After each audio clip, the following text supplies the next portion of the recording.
समाज में बहुत सारे तलाक डिवोर्स क्यों होते हैं? इसके पीछे का एक ही रीजन है, एक ही कारण है। क्या कारण है? कारण सिर्फ इतना है कि आपने अपनी बेटी को पत्नी धर्म कभी सिखाया ही नहीं कि पत्नी का, स्त्री का धर्म क्या होता है।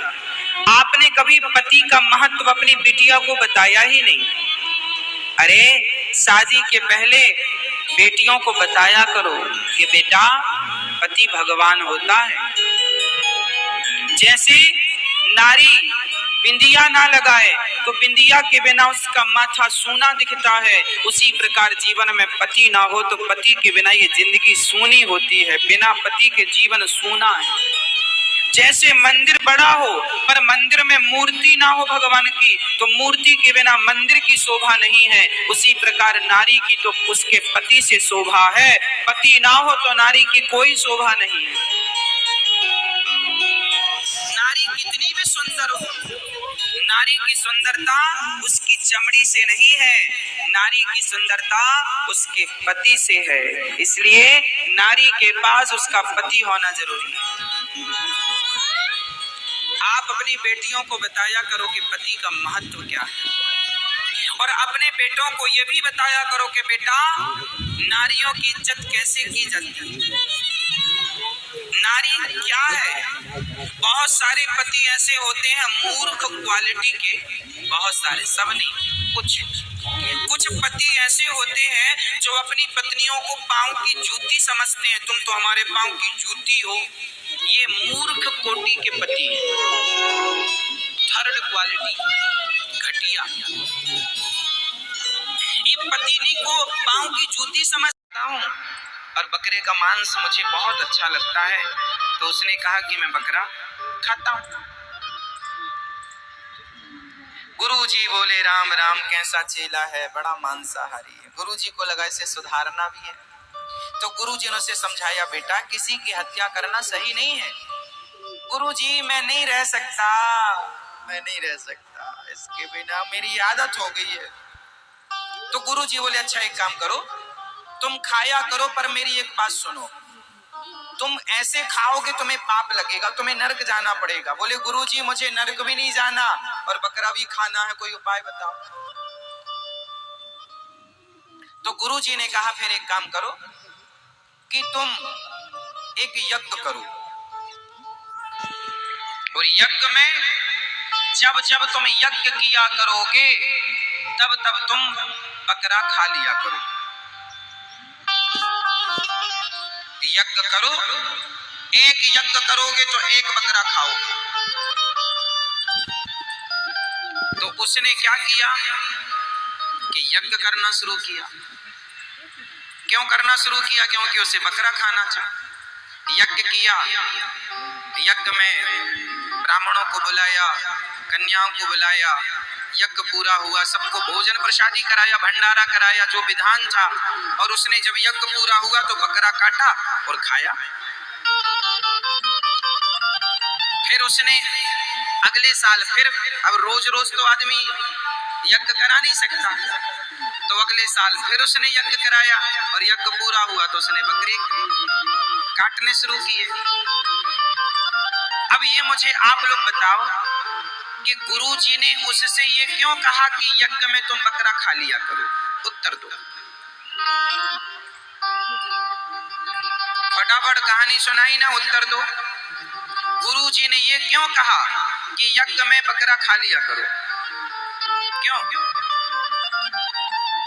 उत्तर दो भाई साहब, आप समझदार हो, आज की यूथ हो, ये सब चीजें तुम्हें समझनी है और समाज को समझानी है। तुम ही नहीं समझोगे तो तुम समझा ना पाओगे। उत्तर दो भैया, नहीं समझ में आ रही तुम्हारी? आप बताइए क्या मतलब है इस कहानी का? गुरुजी ने ऐसा क्यों कहा कि तुम यज्ञ में बकरा खाया करो?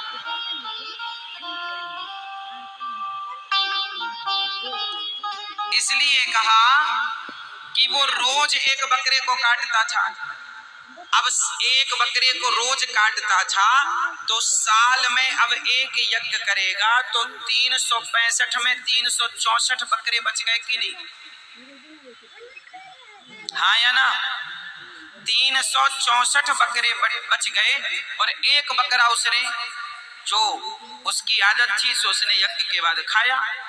तो गुरु जी ने उस व्यक्ति विशेष के लिए कहा था कि तू यज्ञ में बकरे को खा लिया कर, क्योंकि 364 ही बचे ना, तो 364 ही बकरे बच गए।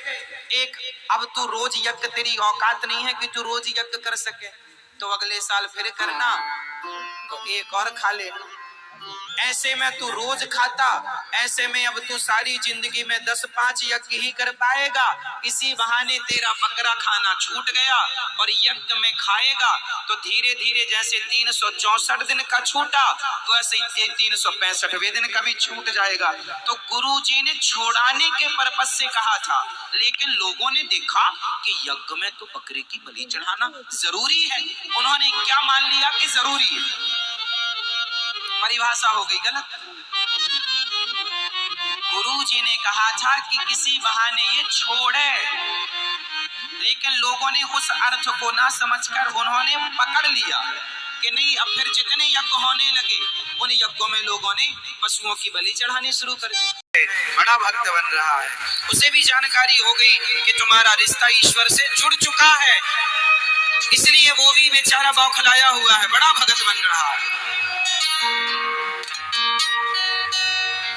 ये तो अच्छी बात है ना कि मेरा संबंध भगवान से। तिलक लगाओगे तो जमाना तुम्हें भगवान का संबंधी मानेगा। तुलसी की माला पहनोगे, शराब पीने वाले को लोग शराबियों का संबंधी कहते हैं, शराबी कहते हैं। गंजेड़ी को गंजेड़ियों का संबंधी गंजेड़ी कहते हैं उसे। और यदि माला गले में तुलसी की और तिलक माथे पर है तो देखने वाला कोई दुष्ट ही पापी ही क्यों ना हो, तिलक और माला को देखकर वो यही भाव रखेगा कि जरूर भगवान का भक्त होगा। वो है नहीं है अलग विषय है, पर उसकी वेशभूषा देखकर सामने वाला ये समझ जाएगा कि ये भगवान का संबंधी है। तो क्या बुराई है कि कोई हमें भगवान का संबंधी समझ रहा है, इसमें आपत्ति क्या है भैया? ये तो और खुशी की बात है। लोग हंसे, हंसने दो, पागल वो हैं जो हंस रहे हैं। तिलक लगाओ, तुलसी की माला स्त्रियां पहने, पुरुष। आजकल तो वृंदावन आए हो, यहाँ वृंदावन में ना अंग्रेजन भी तिलक लगाती है। वृंदावन भारत विदेश की महिलाएं गोरी गोरी, वो भी तिलक लगाती हैं। तुमसे अच्छा, तुमसे ज्यादा तुलसी की माला पहनती हैं वो। तुम्हें शर्म आती है भारतीय नारियों को तुलसी की माला पहनने में? सोचो, शर्म आ रही है।